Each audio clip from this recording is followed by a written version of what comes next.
Well, hey everybody, we are back with a very special episode. Actually, Cameron, this one's all about you. I guess so. A little bit of experience on this recon, since it is me. Today we're going to be looking at a couple of episodes or some of the favorite moments from my new Netflix series, Toughest Forces on Earth, now streaming on Netflix.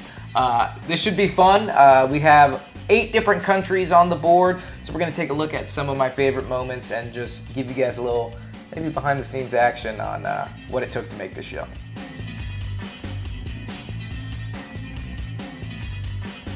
So episode 1, we find ourselves Wadi Rum in Jordan. This one was such a cool experience just because from a kind of film side, you know, TV series side, so many productions, so many epic productions were filmed right in this very location. Oh, really? I'm talking Indiana Jones. Oh, really? Oh, the train wow, man. that they, you know, the train they do the fight on in Indiana Jones. I literally was driving past it every single day. That's it's awesome. like a big tourist attraction there. So The Martian was filmed out here. I can see that. From the way that the landscape looks, it looks pretty desolate. It does. It was yeah, definitely like you're on another planet. I was always like, huh, so this is what Mars is like. Every day. Everyone was like, dude, shut up, I'm tired of this joke. Every morning, came out, cup of coffee. So this is what Mars is like. And they're like, shut up! Yeah. It was cool though, but hot. Yeah? Oh man, like when they said desert warfare, they meant it. Like this is as sandy as it gets, you know. And your experience in Iraq, you know, my experience in Syria, like deserts, they have some hard, you know, we're on tarmac, but out here, it was like, if you don't know to drive on the sand, you will get stuck. Yeah? It was all dunes, yeah. How long, did you know, did you get to meet the king, what is it, King Abdullah? King Abdullah II. Yeah, Jordan, yeah. Yes, I did get to meet the king. It was a very interesting encounter. He's awesome. You know, a lot of respect for the Jordanian military and the leadership there because King Abdullah II is actually one of the few, or if not the only world leader, and you guys can fact check me in the comments if this is, you know, if there's someone else. But and you will, yeah. Yeah, I'm sure you will, of course. But he's one of the few world leaders that actually served in special forces before he took the throne. So before he was in the throne, he was battalion commander of the Special Forces Battalion there in Jordan. So he brought us in. He loves military productions. They filmed, actually, fun fact, the compound we do in the final mission was the same compound they filmed SAS. Basically the British selection show. Oh, that reality show. Yeah, that reality show. Okay. That compound is where they lived and ate. And they actually failed to scrub it, so bad on their military advisors, because I actually knew who won that show before it even came out. Because they left their boards and everything up. So, yeah, no, but I met King Abdullah. He was cool. Funny story with that. I don't think he likes me very much, because I missed his royal grand entrance at the palace by accident. Never ask a Secret Service if you have time to use the restroom. They will tell you yes, and you actually won't have time. So. So you were in the bathroom when he came in the room? When he came in the room, I was in the bathroom. And I came in sprinting and bust through the door, and he's staring at me, and I miss his entrance, and I'm just like, Your Majesty, sorry. And this guy said I could use the restroom. I'm just gonna sit right here, don't mind me. Just classic Cam moment there. The militaries that you visited around the world pretty receptive to you guys coming in and like checking them out? I think it was, you know, they definitely needed a few. In the beginning, it was very strict, right? They didn't know our levels, at least the host side. Like in the Navy EOD, I'm on American turf. I'm literally still in the National Guard at this time, so I'm still in the military. They would not let me hold a real gun. They gave me a rubber ducky, so they call them molds in the navies, or shapes. That was weird. They called them shapes in the Navy, just the rubber guns, but we call them rubber duckies in the Army. So they just gave us those to use. They didn't trust us. And I'm like, I'm still in the Army, you know. But it was super strict, but as the show started progressing, you could realize that you're not allowed in here. But as the show progressed, they started becoming more comfortable. You know, we could show them rough cuts of the episodes and be like, this is what we're doing, this is what these guys are doing. But yeah, when it started, it was Now, Cameron, in the Jordanian one, so you guys have little like missions, little aspects of training, and you kind of bit of a competition between the three of you guys, you, Dean, and Ryan. So this one where you guys are running away from them, it was your strategy to kind of just go, and then Ryan tried to hide out, but it didn't work out too well, right? Yeah, so we both tried different strategies. Of course, mine worked out. No, I'm just kidding. Different. I definitely think it's going to be a terrain analysis. It's going to be MET-TC, and which MET-TC is Mission Enemy Time Terrain Troops Available Civilian Considerations, right? The basic military answer for it depends. So for this one, we had about 1.5 miles, 2 miles to our exfil, and obviously obviously Dean is in a high-speed vehicle. Yeah. So. And he had thermal. We knew he had thermal and night vision capabilities. So if it got dark, he'd be able to see us, and we'd see him, but he'd really be able to see us with that thermal. So in my mind, I was like, I just want to beat feet and cover as much ground as possible to get to the exfil, to just try to beat them before they even start looking for us. Yeah. We got really far, and actually Ryan and I met up at this hut. Oh, really? Yeah, this part where Ryan and where they're holding out, I actually was there first because they beat me there, and they pulled up into it, and I'm like, "You gonna stay here?" And he's like, "Yeah, I'm gonna stay here." And I'm like, "I'm getting out of here." If I found this easily, and Dean with his military experience, he would go exactly where we would go. This was a very interesting moment. So actually, everyone's like, the camera guy's standing right behind you, and yeah, his name's Alex, and he was standing right behind me, but he was in the prone with me. Oh. So they actually didn't see us. This was a real thing, and it was, I'm a big fan of utilizing micro-terrain, and micro-terrain is just like those little ruts in the ground. Little bushes and all that kind of stuff, yeah. And I'm behind this little dirt mound right here, so everyone's like, you're behind a bush, but this bush is actually elevated, so there's a good little berm to hide behind, and my camera guy is laying down behind me, and he's actually lower, like holding the camera up. So they weren't able to see us, and I was just kind of breaking their line of sight with that bush and just like stand behind, and they did not see us. Dude, props to the camera guys. If you watch the show and it looks dynamic and it looks dangerous, you got to remember there's a camera guy filming that moment, making it happen. Yeah, it's a lot of people just see us, but every single thing you can see was shot by somebody with a camera. So they were out there doing it. Every single episode they were right next to us. Alex was running right alongside me, like huffing and puffing. He was like, "Cameron, slow down, man." He's like, "We need the shot still." And I'm like, "Dean is not gonna catch me."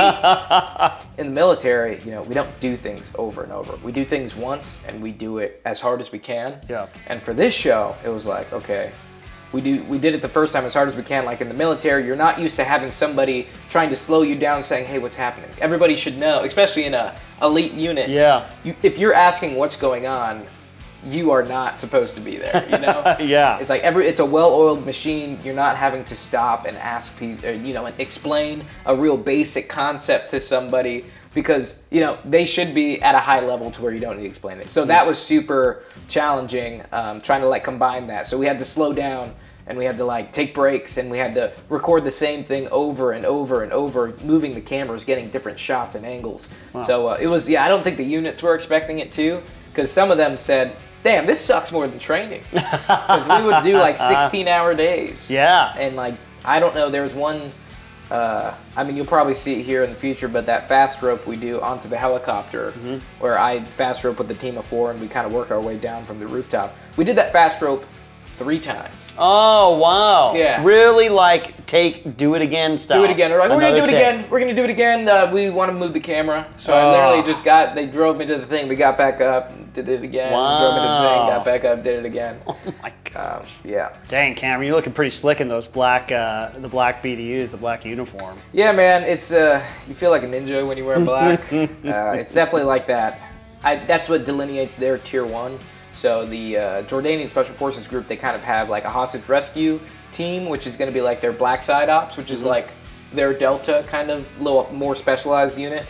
But then they have the green side, which are the guys wearing multicam, which are going to be their regular ODA. Okay. Because Delta is obviously first SFOD, right? So they're an elevated Special Forces, which is their black guys. So this is the one I'm working with right now. All right, nice. And then Yeah, the other guys are kind of like their green side. Which and you did this. You're fast roping down onto a. Yeah. Oh, yeah. I'm my own stuntman. I did not. I did not have a double in any of this. Sometimes I wish I did, but yeah, it's just us doing the stuff. You know.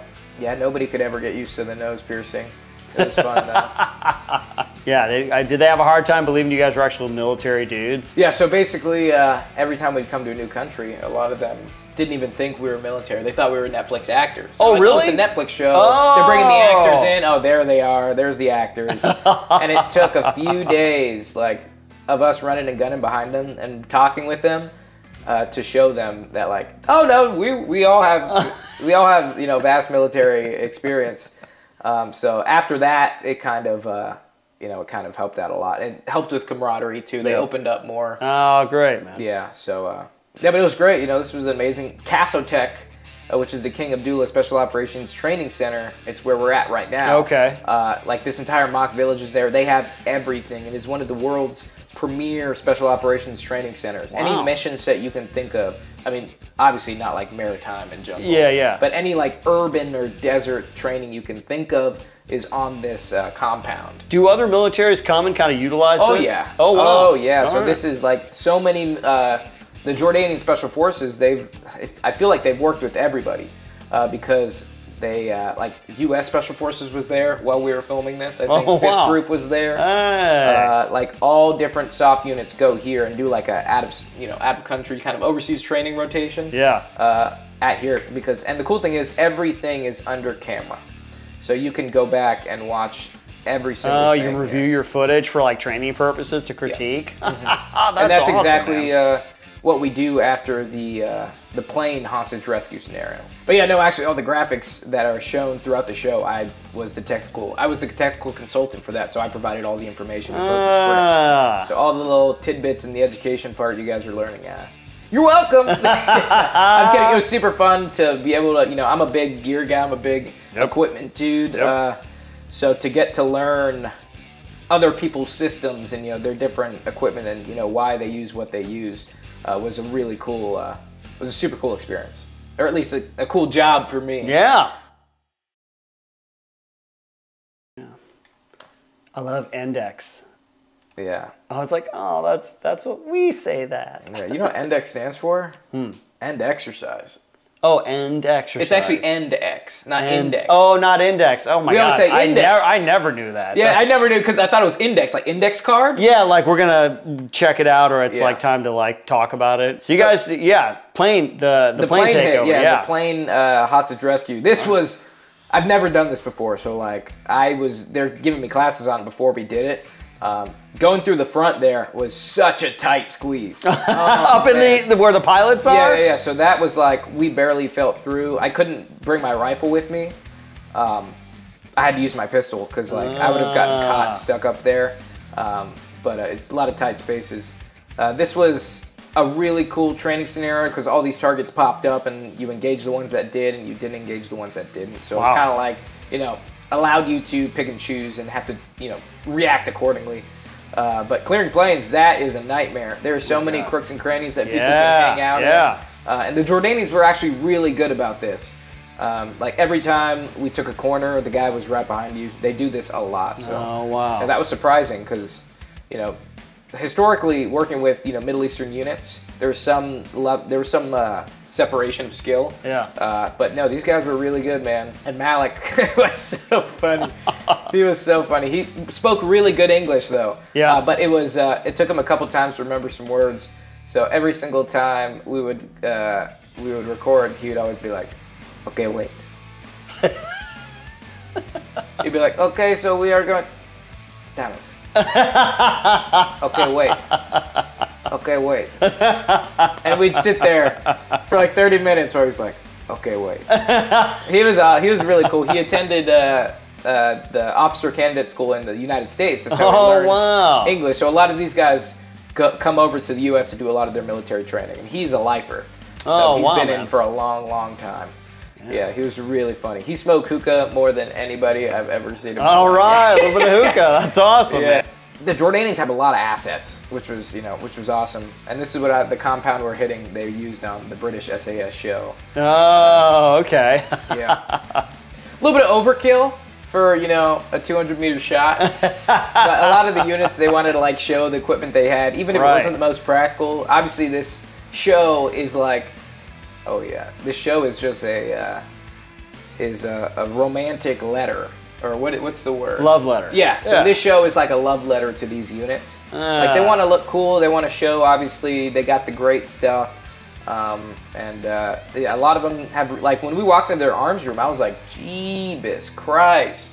They had everything. Oh, wow. So many. You don't even see guns. most. They show you kind of like the featured weapons that you're going to be using in the episode. But you're saying they had it all. Oh, yeah. So they had like M4s, 416s. They had SIG MPXs. They had literally every single mission set you can think of, they had it. But we was just, you know, using their M4s. But like, it was like, for me, it was like Candyland walking in there. I was like, wow, this is super cool. But yeah, for the final mission here, we're using all Sims. I feel really bad because I peppered up a few guys. And we ran this multiple times. We did this probably 3 or 4 times. Okay, all right. Training right alongside.